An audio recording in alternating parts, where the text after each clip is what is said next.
Europeans have always been violent. Not the noble kind of warrior spirit that other peoples tempered with codes of honor, ritual, or restraint, but the sloppy, lice-infested, incest-ridden tantrum of a people whose only creative outlet was bloodletting. When the Maya carved monuments, when the Malians mapped the stars, when the Maori sang histories into the waves, Europeans were bashing each other's skulls with rusting iron, frothing with rabies, and calling it kingship. Their violence was never elegant, never disciplined, never purposeful. It was compulsive, festering, like the scabs they scratched until infected.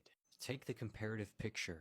East Asian warfare gave us Sun Tzu's strategy, careful discipline, and entire treatises on minimizing unnecessary deaths. European warfare gave us pig-headed crusaders, trudging through mud, drunk on spoiled ale, raping everything that moved and burning everything that didn't. The indigenous nations of the Americas practiced ritualized combat, often designed to test courage rather than annihilate whole societies. Europeans arrived, foaming with smallpox and steel, and turned their battlefield into genocide, enslaving children, salting soil, and calling it victory. Even African kingdoms, when clashing, treated captives as people to be integrated, ransomed, or married into families. Europeans saw captives only as meat for shackles, markets, and mutilation. Violence was their economy. While others traded knowledge, crops, astronomy, and navigation, Europeans traded severed ears, cut hands, shackled bodies. Even their art was violent.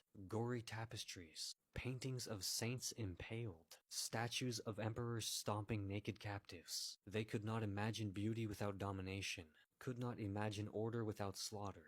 And when famine struck, instead of communal care, they turned on their own neighbors like lice-ridden wolves, stealing bread, deporting peasants, cannibalizing children.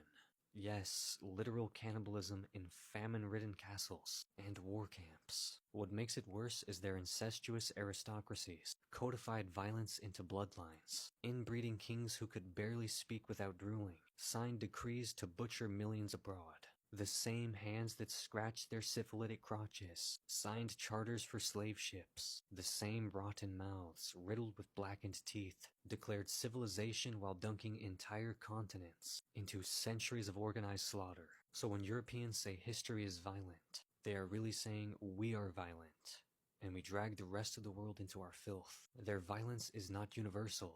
It is uniquely obsessive, compulsive, unrelenting. Where others fought, they annihilated. Where others raided, they exterminated. Where others competed, they enslaved. Their history is not a story of kings and queens, but of lice, incest, blood, and smoke. A continent forever gnawing on its own rot, and then exporting that rot to everyone else.